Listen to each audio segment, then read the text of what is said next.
Bonjour, aujourd'hui je vous propose la correction des exercices sur équation et inéquation. On commence par l'exercice 1. On vous dit, pour déterminer une masse inconnue x, on réalise une pesée.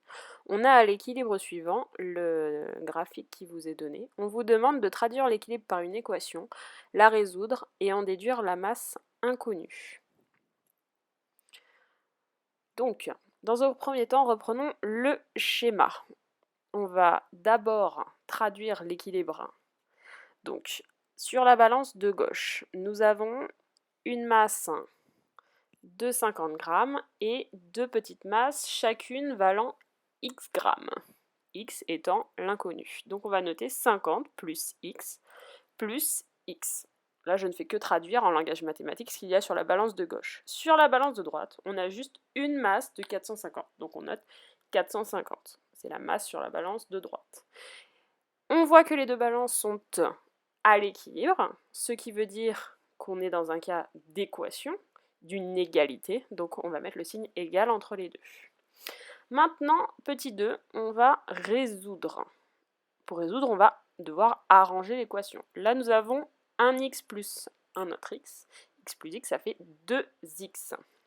Donc on peut noter 50 plus 2x égale 450.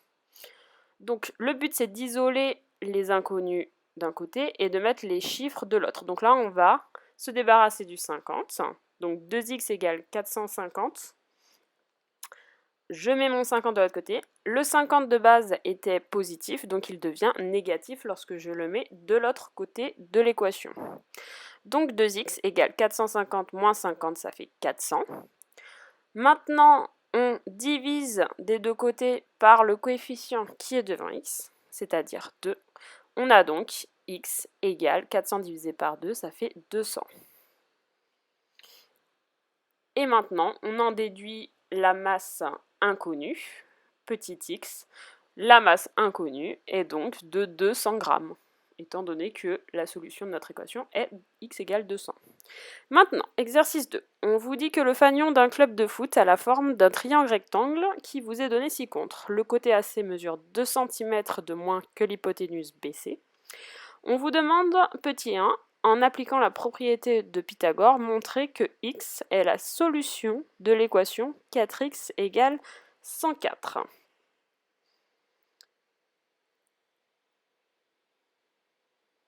Donc, que nous disait Pythagore déjà? Il nous disait que l'hypoténuse, la longueur de l'hypoténuse au carré, c'est-à-dire BC au carré, est égale à la somme des carrés des deux autres côtés. Donc, premier côté, c'est BA au carré, plus l'autre côté, AC au carré. Maintenant, on va remplacer par les valeurs de chacun. Donc, BC, on voit d'après le schéma que c'est x, donc x au carré, égale BA, c'est 10. Donc 10 au carré, plus AC, c'est x moins 2. Attention, le tout au carré, donc je mets des parenthèses, hein, on n'oublie pas. Ça peut mener à des erreurs. Donc je réécris x au carré égale, alors 10 au carré, ça fait 100, plus, là on est dans le cas d'une identité remarquable. Je vous rappelle, identité remarquable, a moins b le tout au carré égale a carré moins 2ab plus b carré. Sinon, vous pouvez réécrire x moins 2 fois x moins 2 et développer, faire une double distributivité, hein, ça marche aussi. Donc a au carré, c'est x au carré, moins 2 fois 2 fois x, plus 2 au carré. Donc x carré égale 100, plus x au carré, moins 2 fois 2, ça fait 4x, plus 2 au carré, donc plus 4. Maintenant, je vais faire passer tout ce qui est inconnu de l'autre côté, donc c'est-à-dire x carré moins 4x.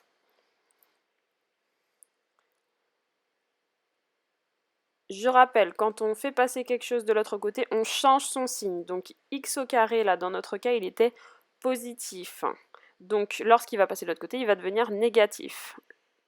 Le 4x, quant à lui, était à droite négatif, donc il va devenir positif à gauche. égale 100 plus 4. Là, je ne fais que recopier. Donc, x au carré moins x au carré, ça fait 0. Donc, ça part. Il reste donc 4x égale 100 plus 4, c'est-à-dire 104. Maintenant, donc, petit 2, on vous disait calculer la valeur de x. Donc là, si vous n'aviez pas réussi à faire le 1, vous pouviez quand même faire, puisqu'on vous disait que 4x est égal à 104. Donc là, on divise par le coefficient qui est devant x, c'est-à-dire 4, et donc on trouve x égale 26. J'entoure la solution. Donc conclusion, on a le côté BC qui est égal à 26 cm. Le côté BA, on le connaissait déjà, il était égal à 10 cm. Et le côté AC, on vous disait que c'était x moins 2, c'est-à-dire 26 moins 2, c'est 24 cm. Maintenant, exercice 3. Une famille consacre 35% de son budget mensuel au loyer, un quart à la nourriture et un dixième au transport. Il reste 600 € pour les loisirs, l'habillement, etc. On vous demande de calculer le montant du budget de cette famille.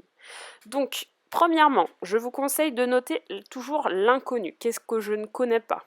Ici, l'inconnu, c'est le budget mensuel en fait de la famille. Donc ce budget mensuel, on va le noter X. J'aurais pu l'appeler, mettre une autre lettre, mais on va l'appeler X. X, c'est souvent l'inconnu dans nos problèmes. Ensuite, petit 2, on va mettre en équation. Donc pour mettre en équation, on va utiliser l'énoncé, les données qui sont dedans. Donc je sais que dans mon histoire, notre famille, elle va devoir payer d'une part le loyer, plus la nourriture, plus le transport, plus tout le reste, loisirs, habillement, etc. Et qu'en tout, ils vont dépenser le budget mensuel qui est égal à X. Donc là, je ne fais que remplacer parce qu'il est dans l'énoncé. Le loyer, c'est 35% du budget mensuel X, donc 35% fois X, plus la nourriture, c'est 1 quart 1 divisé par 4 de X, donc fois X, plus le transport 1 dixième, c'est 1 divisé par 10 du transport, donc fois X, et le reste, on vous disait que c'était 600 €, égale le budget mensuel. Donc, on peut remplacer tout ça par 35 divisé par 100, car 35% c'est 35 divisé par 100, x, plus 1 quart de x, plus 1 dixième de x, plus 600 égale x. Donc 35 divisé par 100, ça fait 0,35x, plus 1 quart, ça fait 0,25 fois x, plus 1 dixième, c'est 0,1x, plus 600 égale x. Maintenant, je souligne tout ce qui est inconnu, donc tout ce qui est couplé à un x. On a trois choses, donc on va pouvoir les additionner entre eux. Donc 0,35 plus 0,25 plus 0,1, ça fait 0,7x, plus 600, qui vont donner x. Maintenant, je vais faire passer ces 0,7x de l'autre côté avec les autres x. Donc 600 égale x. Je réécris le 0,7. Le 0,7, il était positif, donc lorsqu'il passe de l'autre côté, il devient négatif. On a donc 600 qui est égal à, alors je vous rappelle, c'est 1x moins 0,7x. 1 moins 0,7, ça fait 0,3x. Et à présent, on divise des deux côtés par le coefficient qui est devant x toujours, 0,3. Et on obtient donc 600 divisé par 0,3 égale 2000. 2000 est donc égal à x. Donc, conclusion, le montant du budget de cette famille est donc de 2000 € en tout. Exercice numéro 4. On vous dit pour participer à une fête, les organisateurs prévoient une contribution de 5 € par personne. Finalement, il y a 8 personnes de moins que ce qui était prévu. Donc ça, on peut le surligner. Et on vous dit qu'on va donc demander aux invités 2 € de plus. Vu qu'il y a moins de personnes, on demande un peu plus d'argent. Donc, premièrement, je marque l'inconnu. L'inconnu ici, c'est le nombre de personnes qui devaient participer initialement. Donc, ce nombre de personnes, on va l'appeler X. Petit 2, toujours la même méthode. Je mets en équation. Pour mettre en équation, on utilise l'énoncé. Donc, le montant qui était prévu initialement va être égal au montant final. Les organisateurs ne veulent pas perdre d'argent. Donc, le montant initial, c'était 5 € pour le nombre de personnes, qui, je vous rappelle, on ne le connaît pas, donc on le note X. Donc, 5 € fois X pour avoir le montant total. Et pour le montant final, on a dit que c'est 5 € auxquels on ajoute 2 € pour X personnes moins 8. Puisqu'on a dit qu'on a 8 personnes de moins que ce qui était prévu de base. Donc X moins 8. Donc pour avoir le montant final, on multiplie le prix fois le nombre de personnes. Et on rajoute le signe d'équation entre les deux. Donc 5 € fois X, ça donne 5X, égale, alors 5 plus 2, ça fait 7 €, fois le nombre de personnes, X moins 8. 5X égale, là on va développer, donc je développe 7 fois X, ça donne 7 fois X, j'écris, 7 fois moins 8 plus 7 fois moins 8. Donc 5x égale 7x moins 7 fois 8, 56. À présent, je vais mettre les inconnus tous du même côté. Donc je fais passer le 7x de l'autre côté. Donc 5x égale, alors je fais passer le 7x, il était positif à droite, donc il va devenir négatif à gauche, du signe égal, égale moins 56. Donc 5x moins 7x, ça fait moins 2x, égale moins 56. Maintenant, on divise des deux côtés par le coefficient qui est devant x, c'est-à-dire moins 2. Et on trouve que x est égal à plus, moins sur moins ça fait plus 28. Donc ça veut dire quoi? Ça veut dire qu'initialement, il y avait 28 personnes qui étaient attendues à cette fête. Et donc, finalement, comme on a 8 personnes de moins que ce qui était prévu, donc on a 28 moins 8, c'est-à-dire 20 personnes qui participent à la fête. Voilà.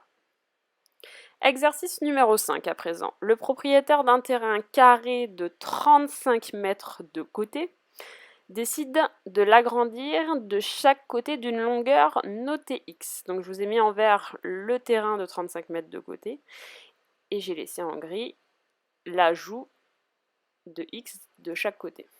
On vous demande petit 1, exprimer en fonction de X le périmètre du nouveau terrain. Donc petit rappel, le périmètre d'un carré, périmètre, c'est-à-dire le contour. Combien fait tout le contour du carré? Le contour du carré, c'est côté, plus le deuxième côté, plus le troisième côté, plus le quatrième côté. Et tous les côtés sont égaux. Donc finalement, on peut écrire carrément que le périmètre, c'est égal à 4 fois le côté. Donc dans notre cas, périmètre égale 4 fois le côté. Donc périmètre égale 4 fois, alors 35 auquel on ajoute les x, la longueur en plus, donc 35 plus x. Donc périmètre égale, je développe, alors 4 fois 35, je développe encore le 4, plus 4 fois x. Donc au final, le périmètre est égal à 4 fois 35, ce qui fait 140, plus 4x.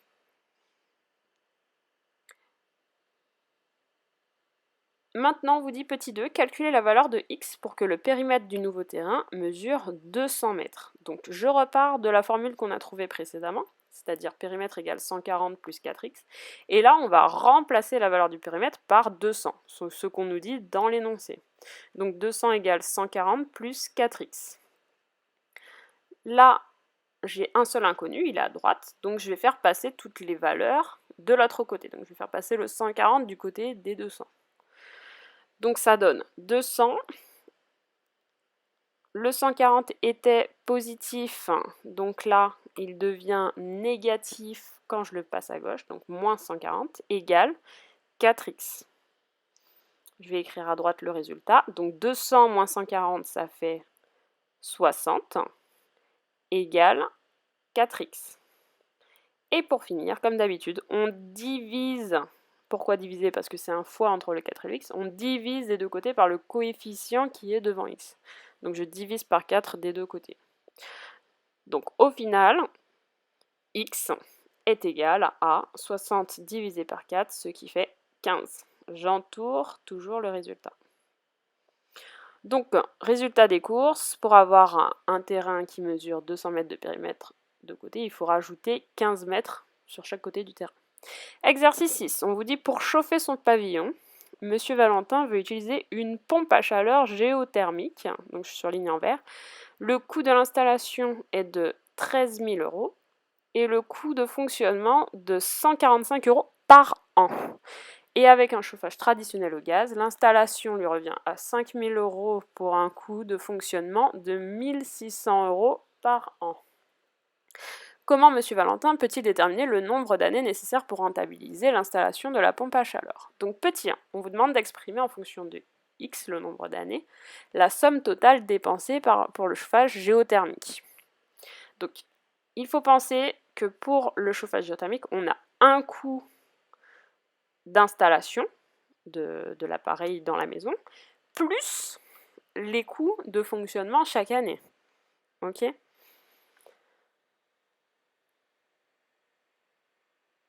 Donc là, on va remplacer parce que nous dit l'énoncé. Le coût d'installation, on l'a vu dans l'énoncé, on l'a surligné en vert, il est de 13 000 €, auquel j'ajoute les coûts de fonctionnement, 450 € par année, donc je multiplie par le nombre d'années, x. Maintenant, petit 2, on vous disait de faire la même chose pour le chauffage au gaz. Donc, toujours pareil, coût d'installation pour le chauffage au gaz, ici, il est de 5 000 €, auquel j'ajoute le coût de fonctionnement qui est de 1 600 € par an, donc 1600 fois x. Petit 3, on vous disait modéliser le problème par une inéquation. Donc là, dans le problème, on vous disait comment M. Valentin peut-il déterminer le nombre d'années nécessaires pour rentabiliser la pompe à chaleur. Donc, à partir de quand notre pompe à chaleur, que je note ici, aura un prix qui sera inférieur ou égal, donc là j'utilise ce signe d'inégalité, plus petit ou égal à, au coût pour le chauffage traditionnel au gaz. Donc dans cette inéquation, je remplace par les données des deux questions précédentes. 13 000 plus 450x plus petit ou égal à 5 000 plus 1600x. Petit 4, on vous disait de regrouper les inconnus d'un côté et les termes connus de l'autre. Ce que j'appelle les inconnus, c'est partout où on a des x, donc 450x, 1600x, et les termes connus, c'est les chiffres classiques sans valeur pas multiplier un nombre inconnu. Donc je vais mettre tous les x à gauche de l'inégalité et tous les nombres connus à droite. Donc je vais déplacer le 1600x à gauche et le 13 000 à droite. Donc maintenant, on va résoudre l'inéquation. On a donc 450x auquel je rajoute mes 1600x. Ils étaient positifs à droite, donc ils deviennent négatifs quand je les passe à gauche. Plus petit que 5000, je le réécris. Et le 13 000 que je déplace à droite. Il était positif, il devient donc négatif à droite. 450x moins 1600x, ce qui fait moins 1150x, plus petit ou égal à moins 8000. À présent, je réécris ce qu'on a à gauche et à droite, et on va diviser par le coefficient qui est devant x. Ici, le coefficient, c'est moins 1150. Et là, attention, dans une inégalité, quand on divise par quelque chose qui est négatif, on doit automatiquement changer le sens de l'inégalité. C'est le seul cas où on change le sens. Donc x sera plus grand ou égal à, on trouve sur la calculatrice 6,96 à peu près, donc environ 7. Donc on en déduit que c'est au bout de 7 années d'utilisation que le chauffage géothermique sera plus rentable que le chauffage traditionnel au gaz. Voilà tout. N'hésitez pas à m'écrire si vous avez eu des difficultés à comprendre quelque chose. Je pourrais vous réexpliquer par mail ou autre. Voilà, merci, au revoir.